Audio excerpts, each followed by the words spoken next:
Welcome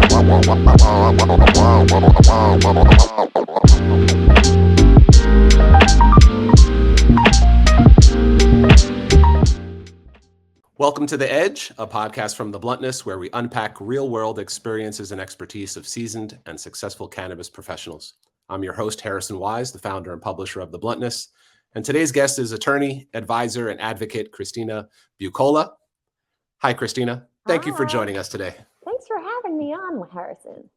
Well, it's great to chat with you. As I mentioned when we were booking this, I really wanted to have you on and chat with you after seeing you at the On the Revelry conference, because your presentation blew me away. And I forget the exact title, but it was basically teaching people in the industry or those getting into the industry, kind of how to screen their partners and learn how to kind of, filter those people through your fuck with parameters. You have a list of questions that you've identified that everyone should kind of ask before they fuck with somebody or somebody fucks with them or they fuck with each other. So I was very impressed by that for many reasons. Thank you. So do you want to talk a little bit about that process and how you do kind of help people better screen their partners and allies? Yeah, sure. I've been an attorney for 20 plus years, and in the last 10, I've been in cannabis. And for those of you who want to see, I should say this, for those of you who would like to see the entire talk, On the Revel has posted a YouTube video of that entire day. It is long. My part comes in at hour 5, minute 54. If you start that link at hour 5, minute 54, you'll see it. A lot of times attorneys are like therapists, right? And you sit there and you listen to your clients wax poetically, romantically in awe of people that they've met, that want to work with them.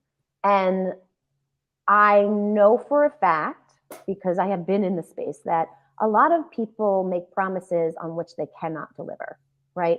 They over promise and under deliver.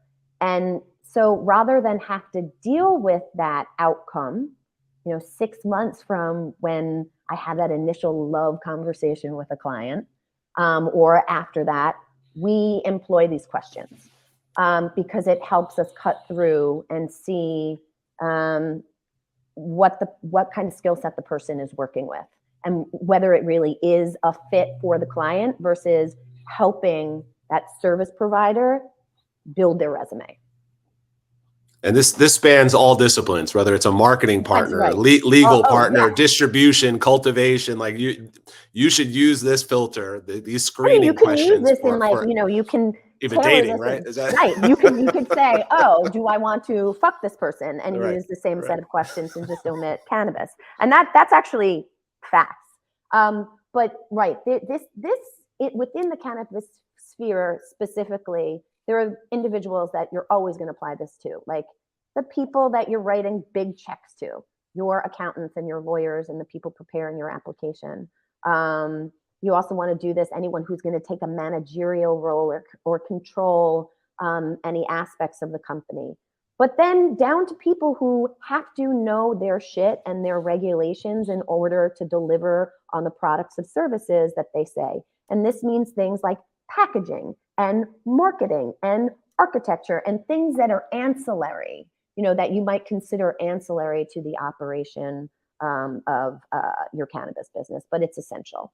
A lot of people are overselling, like I said, their skill set. Mm-hmm. And here's something that I'm seeing a lot of too. People are overvaluing what they would bring to a relationship, right? And that is also something that you can start to unearth with these questions, right?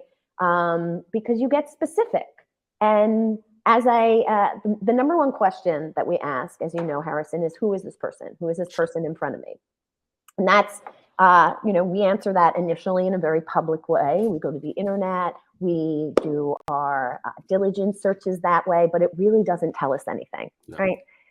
Especially Instagram. Instagram is I think, the biggest liar of them Oh all. yeah, everybody's You living their best life on Instagram. best life. Yeah. I'm not. I just put on pictures of my animals, my stuffed alligator, and things of that nature. But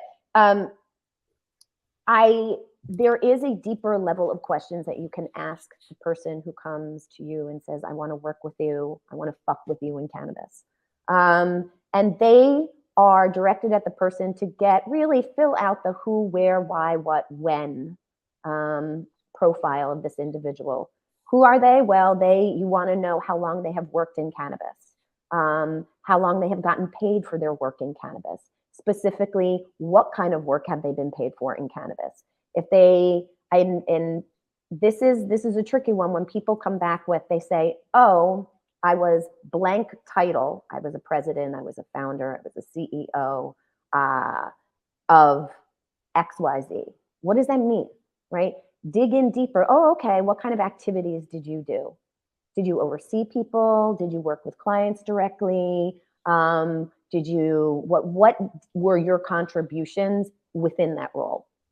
Of course, you want to ask why they want to fuck with you, right? Mm-hmm. And go beyond. It's really important to go beyond. Every relationship should be symbiotic.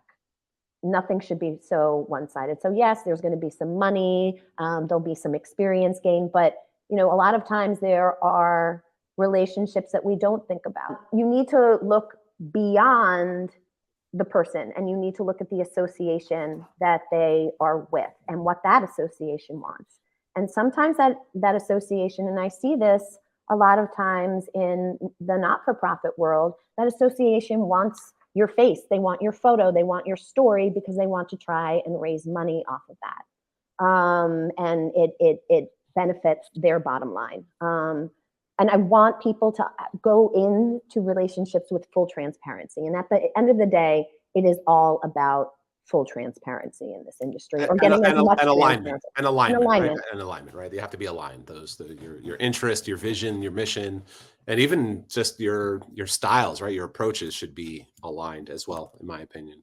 Yeah, and that's something the alignment is very important. But again, when you look at alignment, go beyond the press release, go beyond the headline, surface, and see the kind of actual help that people, are they delivering on their promises of help and assistance, or are they abandoning those promises? So playing devil's advocate a little bit though, and I agree with everything you said 100%, but in a state or a situation like New York, where we're kind of building the plane as we're flying it, mm-hmm. How do you vet partners that may not have experience or deep experience, because this is also nascent, right? I spent a lot of time in California cannabis and West Coast cannabis since 2015. So my experience is there, certainly relevant and transferable to New York, absolutely. But just like hypothetically, using that as an example, right? Like, who has experience in New York cannabis other than those who have, advocated and, have been a part of the dialogue, with state, representatives and what have you? Outside of that pool of people, how do you vet folks that may not have that deep category experience that you're suggesting they should have? And the most important thing is their transferable skills, right? And seeing what they have learned in their toolkit, what can be applied to cannabis, but also being honest and open about where there might not be a complete understanding. And you can learn things, right? We were all new to cannabis at some point. And I had to learn, you had to learn. So to the extent that you haven't been in cannabis, you want to get into cannabis, and you see yourself having a natural fit within cannabis, you need to be prepared to talk about why, what those skills are, how they are transferable to the cannabis industry, why you were so successful in employing that skill set in other areas, and how you can bring it to cannabis and help make it a success. Not everybody is going to have experience, but if there are those key transferable skills, that matters. And I'll give you a perfect example. Over the summer, I designed and ran a program that helped 30 plus people apply for New York's seating opportunity for retail sales, the card license, the conditional adult use retail dispensary license. And there wasn't really any place in the application for a dialogue, right? This is what I've done. Here are my transferable skills. But at the same time, I've done enough of this work that I can read an application. I can read the supplemental material and say, here are the points that we need to highlight. So it jumps out at them. I also have a background in HR, so that kind of helps too, right? Like I know when and so through this program, I designed a kind of a personal write-up. And what we looked at were all the things that are in cannabis that could be outside of cannabis. So for example, do you have any relationships already with the state? Are you governed by any agency? Do you have to do any routine inventory? Do you have a storefront? Do you see customers? And bringing these narratives together, weaving it throughout. So it was kind of like, oh, this works. This tracks. This is someone who has done all of the essential elements of this business before. And it's just going to have a cannabis layer over it, right? And so being prepared to talk about your skill set in the same way, I think will get you very, very far in cannabis.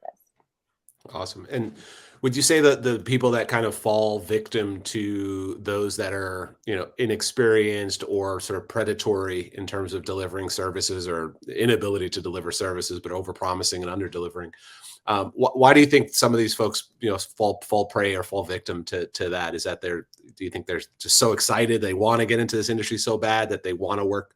They want to hear what they want to hear. Like, is that the thing? I don't think it's they want to hear what they want to hear. I think that people are straight up misconstruing the law, misconstruing themselves. I really do. I know these are smart people that get into situations because people don't have the skill set to back up the work product or the services that they've been promised. So I think it's cannabis. Cannabis is legal in a lot of regards, but it was in its state of not being legal. There were people maybe who stretched margins or truths along that line.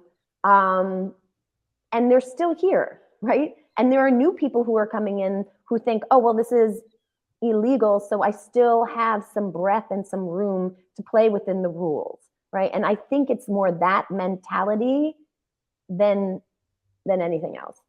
Mm-hmm. But as a lawyer, though, I think you could appreciate, right? Just kind of, it's always about interpretation, right? There's guidelines, and right, there's some laws are black and white, but some leave a lot of gray area, and I think New York has a lot of gray area. Yes, but that can be interpreted, so it's going to take people who are either, less risk averse, who, all right, well, we interpreted this regulation this way, right? I mean, that's my understanding sometimes of kind of how to thread the needle. The most important, this is how you thread the needle. And anyone who works with me will tell you this. The thing I say is this action defensible? Right. In light of all of the information I know and hedging risk and hedging bets, is this decision defensible, right? And so I will apply that to decisions that other people make, right? And including in this world of people coming into your cannabis orbit and wanting to fuck with you. And so they are making statements that are not defensible, is my point. They are just straight up over-promising. And I think that may be because they don't necessarily understand the intricacies of what is expected, anticipated to be delivered, right? Because they haven't seen a fulsome work product that would look like that. I mean, and people are getting paid handsomely for mediocre, subpar, and in some cases, non-delivered work. Mm-hmm. I'm not going to sugarcoat it. I'm not. Hey, this is the bluntness. We want this perspective. Mediocrity is thriving in cannabis when it comes to service providers. Not just New York. I hope you're not just talking about New York. No. It's pervasive. Oh, it is pervasive. I mean, I've been in this for 10 years, right? I'm licensed in a whole bunch of states. I do work in a whole bunch of states. I have seen it. And again, it's not that you can't learn this, but be honest about what you know, what skills you have, and where you may. Be honest with yourself, because then you'll be able to talk about what you can actually deliver versus what you wish you could deliver. Sure. 100%, 100%. So having been on sort of the front lines of New York's legalization effort, what do you think is the biggest misconception that people have about New York's legal cannabis industry? Oh, it's going to be fast and it's going to be perfect. As I mentioned to you earlier, I haven't even had a chance to read it yet. As you know, we have this Vericite case that's going on that challenges the entirety of the card licensing round on matters of dormant Commerce Clause issues.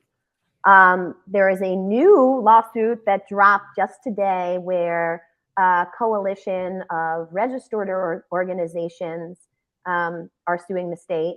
I haven't read it yet. I will get back to you on what it actually says. I can only imagine something to the lines of our wings are being clipped. We can't participate. So in some variation of that. And these are bumps. And these are legal challenges to programs that need to be addressed. It's not just, oh, we can write a regulation around this, or we can, issue some guidance around this. These threaten certainly New York's licensing program, but it's also to be expected. As you know, that every time a state opens licensing, somebody sues. And that is why in some instances it's not fast. Or in a lot of instances, it's not fast, or programs come to a halt. It is very frustrating for people who, I represent both card provisional licensees. I represent cultivation or adult use conditional cultivators, processors, and everybody is anxious to get the ball rolling, right? There's a lot of product that's stuck because there isn't enough testing, there aren't enough retail sites, and you have people with licenses who want to get it open. So there's a lot of hurry up and get it done. And there are challenges, and this is not fast and easy. This is not. Agreed. So staying on that same thread, what would you say is the biggest misconception that people have about the legacy cannabis industry in New York? Misconception.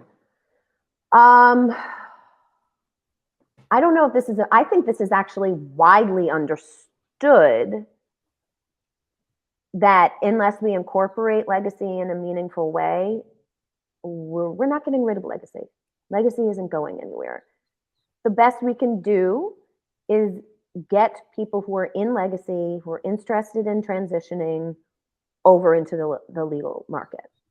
Is that through like a grandfather type situation, or the current, because there's different levels of legacy that, I've had a few conversations around I do not consider legacy people who came into the state after MRTA was passed and set up shop. Right. I think we can all agree that is not legacy.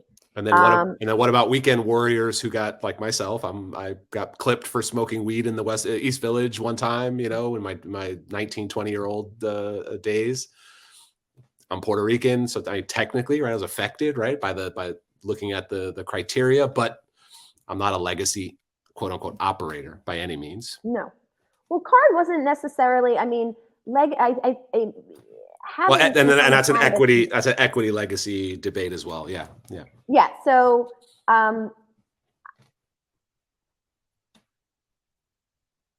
I do not think it involves allowing people in. I don't use the G word for that. I say pre-existing non-conforming condition. But right, because we're gonna.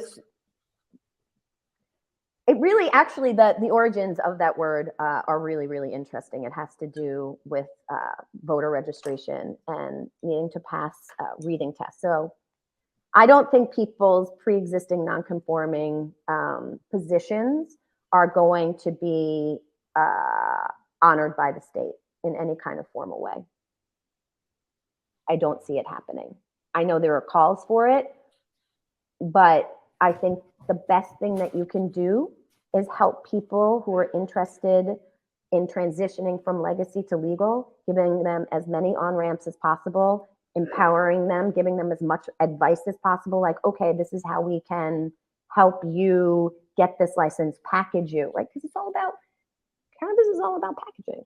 right? Whether like people are appropriate for a license, or plants carry this package. I mean, I'm kind of going off script here, but how do you present legacy in a way that makes it very, very, very attractive?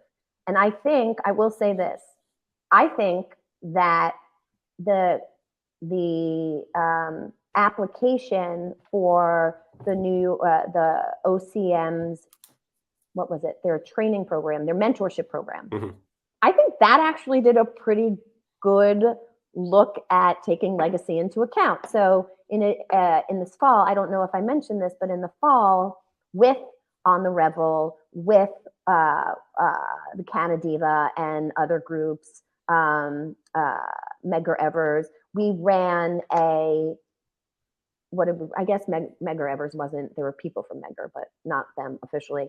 But we ran a clinic to help people apply for the mentorship program. And it consisted of doing different webinars, having on-site support, pairing people. It was just across the board. Let's help as many people get into this program as possible. And the way OCM structured that intake form, their application was really, really interesting.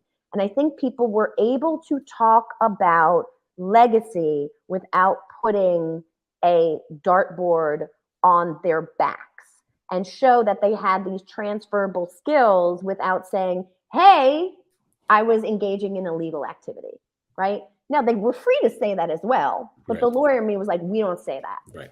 We really try not to say that.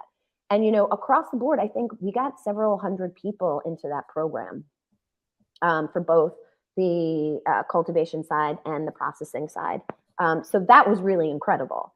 But applications like that kind of pull out those essential skills, that's what I think we need to focus on, the packaging. The application should ask those questions that allow people to talk about their experience without outing themselves as having participated in legacy, right? Because there are still ramifications that could happen. You're not going to get, I do not think you're going to get amnesty. Amnesty, right. I don't think that's going to happen. I'm not hanging my hat on that. So I'm looking at alternative ways to actually put people into positions so they can win licenses, instead of dreaming up some kind of government's amnesty or awarding them points for their pre-existing non-conforming activities. I love that. Is there room in New York's cannabis for smaller mom and pop upstarts? There better be. I agree 1,000%. But is there room? It's so capital intensive, and there is such a serious lack of capital. So how does a upstart, mom and pop, whatever we want to call it, really make a viable run at the opportunity that this provides? Yeah. So there are some licenses that are going to be more capital intensive than others. And one of the relationships that I really think is going to thrive in New York and be successful are white labeling agreements. And that's where, or branding agreements, also known as co-packing agreements. And let's say you have Harrison Wise cannabis, and I'm a processor, and you come to me and you say, hey, I don't have a license, but I want to do these pre-rolls, these gummies, these or these cartridges. Can you make them for me? I make them for you. I get them out there. They are sold. You handle all of the press, and you get the hype, and you are out there and you're doing your thing, and you're earning money off of your brand. Someone else is just producing it for you, right? And so that's a really interesting way for, I think, brands to get into the market. There are a couple of licenses out there that I think are going to be essential for this market, and Murta mentions them, but there's nothing on the horizon immediately that I can see to incorporate them, and that's the event license, right? And you can have like one-day event licenses. I was the general counsel of High Times at a point where the cannabis cups were the biggest moneymakers, right? So I have an events background in cannabis, and I just see such an opportunity for people to absolutely go out there and kill it, because it's already happening, right? Oh, yeah. Any day of the week here in New York City, you can decide to go out to a cannabis event. Very easy to do. I'm lame, and I know about most of them, right? So if you actually say, like, here's a permit, you're doing it legally, and you bring all of these different people together for consumption events and like-minded activities. You can do music festivals, you can do art festivals. The opportunity is so great. And I've seen it firsthand. I've seen festivals really change, like small towns in America, cannabis festivals, because they make their year in a 3-day event. Totally.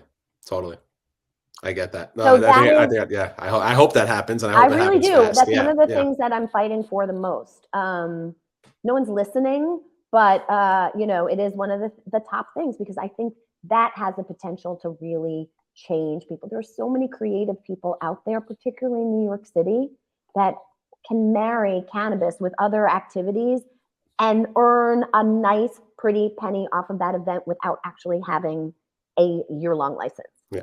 So that's important to me, and the white labeling, I think, is great.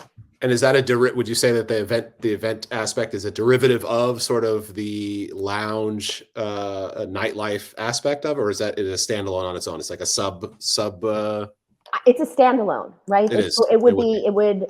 They're right now at, I don't even think we got we didn't even get social consumption regs. So we don't even know what's happening there. Right. I don't even think they know what's happening there, right? So those are TBD.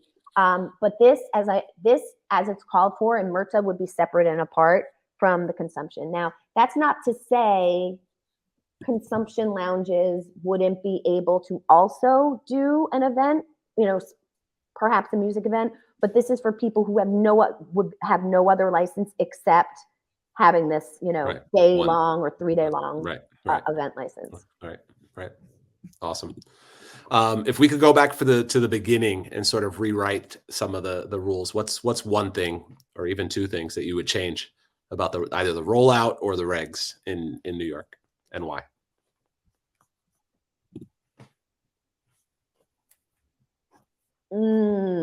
Okay, this is something that I would change about MRTA, or it's coming out in the regs, and I bet it's part of the suit that I haven't read. I always thought of New York being like a really amazing outdoor mall. We have it all here. You come to New York because everything is available to you. And I do think our registered organizations, yes, our medical program sucks, but they should be almost treated like anchor tenants of a mall, right? Wait, hear me out here. And there is, it's contemplated in MRTA, it came out in the regs that ROs are going to have to pay a certain amount to participate in a vertically integrated manner. Right. And I always thought that number should be an annual fee, like a percentage of gross, right? Because they are allowed to play in this vertically integrated manner pretty much unhindered, unlike all the other players, right? They get it. They get all parts of the mall. So they have to pay in for the upkeep of the mall in a little bit of a way, right? Yeah. And I thought that I wanted that to happen, and it didn't. So that's one thing that, of course you needed RO buy-in to pass MRTA. I just wish that we could have thought about structuring it more like an annual percentage of RO's gross because they're going to be allowed to play in such a way. And really, they're still going to take what I mentioned to you, is just going to be sevenfold for them. Even though we have mom and pops, they're really going to be the 10 non-mom and pops. And that's a huge market share. So that's one thing I would have changed. I agree. And that's a good suggestion. What are some, speaking of capital and small mom and pops and knowing how tight things are across the board, what are some opportunities or that people should, who are thinking about or either already on the path to getting licensed in New York, where should they be looking for capital? Friends and family first. This isn't the best climate in which to raise capital. I've done that for myself. I do it for clients. It sucks. It's a decent raise when everyone's a little bit unhappy, right? something like that. But it's usually in this kind of climate, I would say, and always for cannabis, friends and family. I mean, unfortunately, people don't realize that if you do a friends and family round, it doesn't necessarily like you still have to abide by securities laws, and that might mean some filings. And just because you know them doesn't mean that you can elect not to do these filings. So people get caught up there. But checking for warm doorknobs in social circles where you are. People love to talk about like, oh, let me know when you have your company up and running. I want to know all about it, and then drop off. But your family, you always know how to get a hold of them. For sure. For sure. And my understanding is you can't give equity either, right? You can't trade equity in the business like a traditional like tech startup would give equity for a particular level of investment. Is that no, you not, can. You can do that in New York? Yeah. You're allowed to have investors in your company. There are just certain But they have to be listed as an owner, right? They then they have to be on the Okay, application. so now you want me to talk TPI, which is actually one of the 7 questions, which I'll see if I can do this really, really quickly. New York is a tiered industry, right? We have our testing tier or testing laboratory tier. We have our supply side tier, which consists of nursery and cultivation and processing and distribution. And then we have our consumer side tier, which is social consumption, retail, and delivery. And then we have our micro businesses that can do everything. They're just capped by volume and by growth area, by canopy area. So with the exception of micro businesses and one license that's reserved for a registered organization, these tiers are never supposed to cross. Right. And not only they're not supposed to cross in common ways. Like if you're an owner here, you can't be an owner in the other tier. If you're an executive here, you can't be part of the other organizations. But New York goes further. And it says, we're really going to make sure that these wires aren't getting crossed at all. So when you have a key relationship with someone who has a New York cannabis license, you get a designation of true party of interest on yourself. Like you have that mark. You are a true party of interest of that licensee. So where you can play in the New York market is severely restricted and curtailed by this. So if you are a true party of interest to a testing license, similarly, you might not be an owner, you might not be a C-suite, you might not be the president, but you still have this label and you can't move into other tiers to play there significantly at all. But New York also has some foreign ownership laws that are fun too. If you have any kind of supply side in another jurisdiction, could be California, could be Oklahoma, could be any. If you have a supply side, you cannot participate in retail here. Can't be done. So I don't even know where our initial question was because I just put on my TPI blinders and that's all I can do when I'm like, let's talk TPI. Because it really is an all-encompassing thing. And as I said to someone yesterday, you don't know New York's cannabis market unless you know TPI. And right. TPI is one of the most misunderstood concepts in cannabis.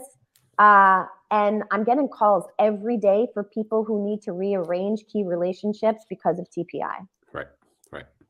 That's a great point. And I think the question was basically like, if I'm an investor, like typically a tech company would bring in friends and family, there's some equity sometimes in exchange for that. But I know the regs are a little different here and in some other states as well.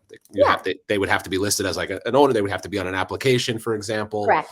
If they're getting equity in the business. Yeah. And even if you're not getting equity in the business, you might still get TPI'd because let's say this is fun.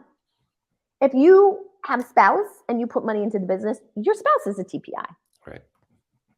The TPI web stretches far and wide, and it ensnares a lot of individuals who want to fuck in New York cannabis. And that's a good point. Yeah. And I think we'll end it on that note. Any parting thoughts, Cristina, before we wrap things up? Patience and fortitude. Patience and fortitude. That's two good words to abide by if you're either in or thinking about getting into New York cannabis, and probably any cannabis legal state. Thank you, Cristina, for joining us today. It was a pleasure chatting with you. I Thanks look for forward having to me on. seeing you on the scene. And I will put the On the Revel YouTube link to your session in the show notes and when we publish this episode. So thanks again. It's a pleasure. Thank you, Harrison. Bye. Thanks.